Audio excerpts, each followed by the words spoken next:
Assalamualaikum warahmatullahi wabarakatuh. Perkenalkan, nama saya Siti Nur Aisyah, mahasiswa Teknik Sipil Institut Teknologi Garut dengan NIM 2411130. Pada kesempatan ini, saya akan mempresentasikan desain rumah tinggal yang saya buat dalam mata kuliah praktikum menggambar rekayasa yang ditugaskan oleh Bapak Fikri Alwawi ST. Oke, kita langsung ke pembahasannya. Oke teman-teman, jadi pada presentasi kali ini kita akan fokus tentang rancangan rumah tinggal tipe 36/72 mulai dari denah arsitektural hingga detail struktur dan instalasinya. Kita mulai dengan site plan yang menunjukkan tata letak keseluruhan dari proyek ini.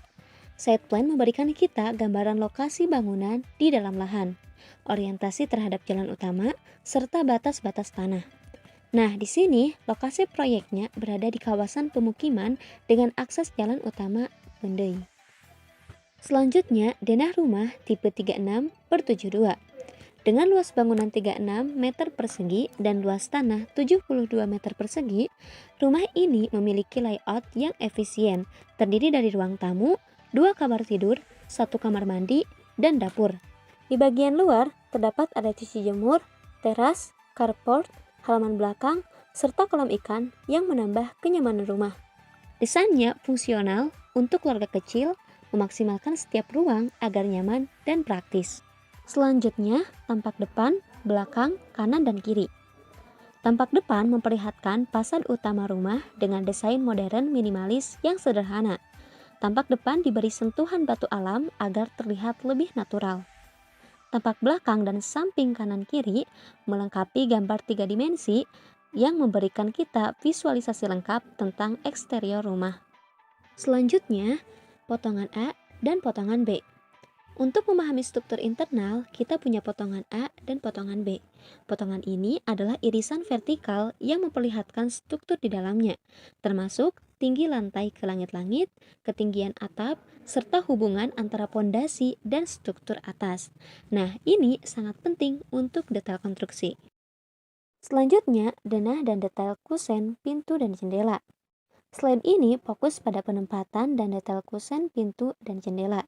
Denah menunjukkan lokasi setiap kusen, sementara detailnya menjelaskan spesifikasi teknis seperti ukuran, bahan, dan cara pemasangan. Nah, untuk desain rumah ini terdapat 3 pintu dan 2 jendela yang sederhana tetapi elegan. Berikutnya adalah denah rencana atap dan detail atap. Atap menggunakan bentuk perisai yang umum digunakan untuk iklim tropis. Denahnya menunjukkan kemiringan dan arah aliran air, sementara detailnya memberikan informasi tentang struktur rangka dan material penutup atap. Nah, untuk atap rumah ini menggunakan rangka baja ringan dengan penutup genteng metal pasir sehingga ringan, kuat, dan tahan lama. Berikutnya, denah pondasi dan detail pondasi. Bagian terpenting dari struktur adalah pondasi. Denah ini menunjukkan lokasi setiap pondasi, sedangkan detailnya memberikan spesifikasi teknis seperti ukuran pondasi dan jenis tulangan besi yang digunakan.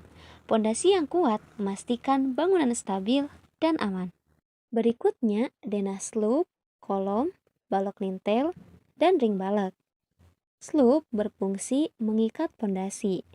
Kolom adalah tiang vertikal yang menopang beban. Balok lintel terletak di atas bukaan pintu atau jendela.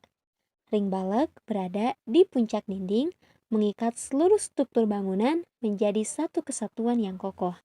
Berikutnya, detail pembesian. Detail pembesian sangat penting untuk kekuatan struktural. Pada desain rumah ini menggunakan slope berukuran 15 x 20 cm dengan mutu beton K225. Kolom berukuran 15 x 15 cm dengan tulangan utama TD12 dan sengkang diameter 8 sampai 150. Balok lintel menggunakan ukuran 12 x 12 cm, sedangkan ring balok 15 x 20 cm. Berikutnya, denah instalasi listrik. Denah ini menunjukkan penempatan saklar, stop kontak, dan titik lampu di setiap ruangan. Desain ini memastikan kebutuhan listrik terpenuhi dengan aman, efisien, dan mudah diakses. Berikutnya, denah instalasi air bersih. Denah instalasi air bersih menunjukkan jalur pipa air dari sumur bor ke tower air. Tower air memastikan tekanan air stabil untuk seluruh rumah. Untuk detail tower, komponen utamanya terdiri dari pertama, pondasi. Menggunakan pondasi pur kolom praktis berukuran 20 cm x 20 cm x 25 cm. Kemudian, kolom tower terdiri dari 4 kolom utama yang terbuat dari besi siku 33 mm x 33 mm x 4 mm. Jarak antara kolom utama adalah 140 cm. Penguat atau brancing untuk stabilitas tower menggunakan besi siku 33 mm x 33 mm x 4 mm sebagai penguat diagonal dan horizontal. Kemudian terdapat tangga akses yang juga terbuat dari besi siku 33 mm x 33 mm x 4 mm. Nah, ini merupakan tampak depan dan belakang tower. Lalu ini adalah tampak samping kanan dan kiri tower. Untuk mendapatkan air yang bersih, kita menggunakan sumur bor. Dan untuk detailnya sudah tercantum pada gambar berikut. Berikutnya, denah instalasi air kotor. Denah instalasi air kotor menunjukkan jalur pembuangan air limbah pada kamar mandi dan dapur ke septic tank. Adapun tampilan septic tanknya seperti berikut. Oke teman-teman, mungkin itu saja yang dapat saya sampaikan. Terima kasih atas perhatiannya. Wassalamualaikum warahmatullahi wabarakatuh. Thank you.